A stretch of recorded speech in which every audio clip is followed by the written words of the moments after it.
Dinner went on, toasts followed one after another, glasses were emptied, and voices grew louder. Arthur stood up to give a grandiloquent toast, thanking my mother-in-law for raising a daughter like Elena, praising his wife, their family, and above all the two heiresses she had given him. Elena was beaming. She was already filming stories for social media with her perfect mother's smile. Everything seemed predetermined. The setting, the compliments, the fake feelings, the family staging. Then suddenly she turned her eyes toward my son. He was sitting quietly, building a little tower out of pieces of cheese, far from the noise.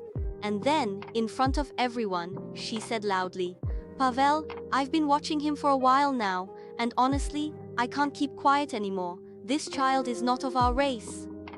Silence fell instantly. Even the loudest people fell silent. Pavel slowly looked up. He probably thought he had misheard. But no, Elena went on. The more she spoke, the more carried away she became. She said it was obvious that this boy didn't look like anyone in the family, that he was too pale, too frail, too insignificant. She shamelessly compared my son to her daughters, presenting them as living proof of strong blood, of a fine lineage, while pointing to Danka as an anomaly. Then she crossed the ultimate line. She insinuated in front of all the guests that I might have cheated on my husband while he was away for work. My mother-in-law did nothing to stop her. Worse still, she fueled the doubt. She brought up an old office party, a late return home, a trivial detail that she suddenly turned into a so-called proof. Then Elena said, "Do a DNA test. If you have nothing to hide, you'll agree to it." And at that moment, I understood something very simple. If I stayed silent one more time, it wouldn't be patience anymore, it would be cowardice. I put down my fork and wiped my lips with my napkin. I felt something change inside me, a kind of icy calm. That calm I sometimes had in high school when facing the most insolent students. That calm that means the storm is about to break. I stood up. I looked Elena straight in the eyes and replied, "You want to talk about genetics? Fine. Let's talk about genetics, but let's do it seriously." She boasted, convinced she still had the upper hand over me. My mother-in-law rolled her eyes and called me a pretentious schoolteacher, but I was no longer listening to their remarks. I turned to Arthur. I calmly described his features. Black hair, olive skin, dark eyes, a strong family inheritance. Then I turned to Elena, who dyes her hair blonde, but everyone knows her real natural color is a rather dark brown. Then I pointed to the little girls, their fiery red hair, milky skin, freckles, upturned noses, and slightly protruding ears. I spoke softly, methodically, almost as if I were in a classroom. I reminded them that some traits are dominant, others recessive, that two dark-featured parents can, in theory, have a red-haired child, yes, but that the probability of two twins having exactly the same, very pronounced features remains extremely low, if nothing in the visible family history clearly justifies it. I didn't even need to exaggerate. I could already see Elena's face falling apart. Arthur, for his part, had stopped chewing. The way he looked at his daughters had changed. And that's when I took out my phone. I knew I was about to set off something irreversible.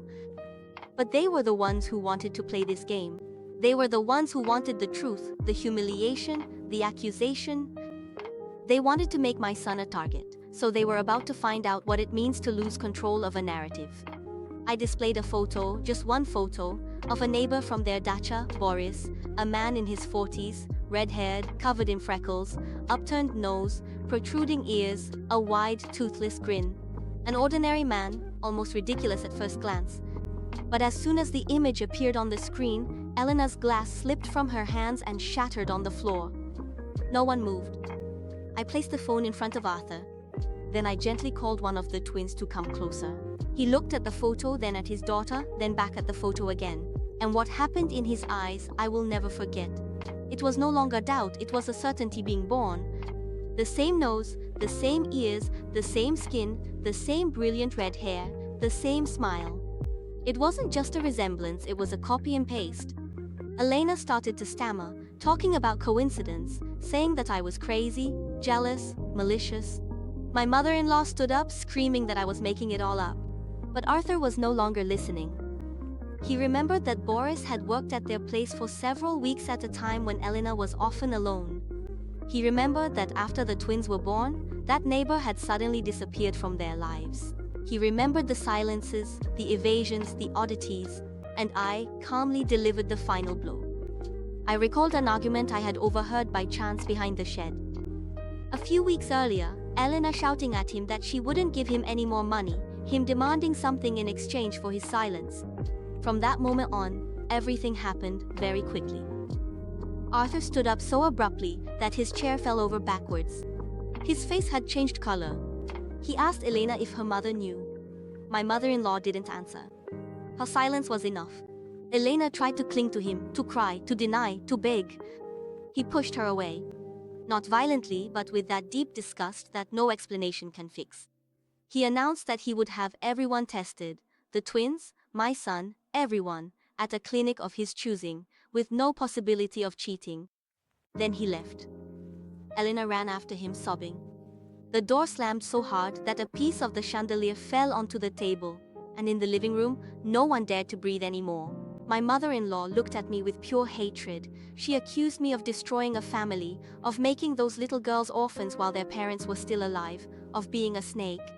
I was trembling, yes, my hands were shaking. My heart was pounding wildly, but my voice, on the other hand, was perfectly steady. I simply replied to her, "You shouldn't have touched my son." A month later, the results came in. Just as the sun rises every morning, just as winter always comes in the end, the verdict surprised only those who had lied to themselves for too long. The twins were not Arthur's daughters. My son, on the other hand, was indeed Pavel's, with an almost absolute probability. The rest followed like an avalanche. Arthur filed for divorce. He had a prenuptial agreement. Elena, who thought herself untouchable, suddenly found herself deprived of the comfort she had so willingly flaunted. No more car, no more apartment, no more luxurious life. The biological father Boris wanted nothing to do with it. He had neither money nor desire nor courage. He shut his door, and Elena had to go back to live with her mother and her daughters, in the apartment she once despised. Today, silence reigns in our home. A true silence. Not the kind that hides humiliation, not the kind you endure through gritted teeth. No, a peaceful silence. My son is no longer scrutinized, compared, or insulted.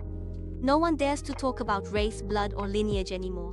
No one measures their worth by their height, their face, or their appearance anymore. My mother-in-law rarely calls. And when she does, her voice has suddenly become gentle, almost cautious. She knows. She knows that some words come at a high price. She knows that when you attack a mother through her child, you awaken a force that can no longer be controlled. And above all, she knows one last thing. That night I didn't just defend my son. I put an end, once and for all, to years of contempt. So remember this well. There are people who love to humiliate others as long as they think no one will answer back. They think they're powerful because they speak loudly, because they have money, because they shine in society, because they know exactly where to strike to hurt. But sometimes, all it takes is a single truth, a single piece of evidence, a single phone placed at the right moment on a table to bring down an entire kingdom of lies. And deep down, it wasn't me who destroyed this family. I only lifted the curtain. The truth itself had been there for a long time already.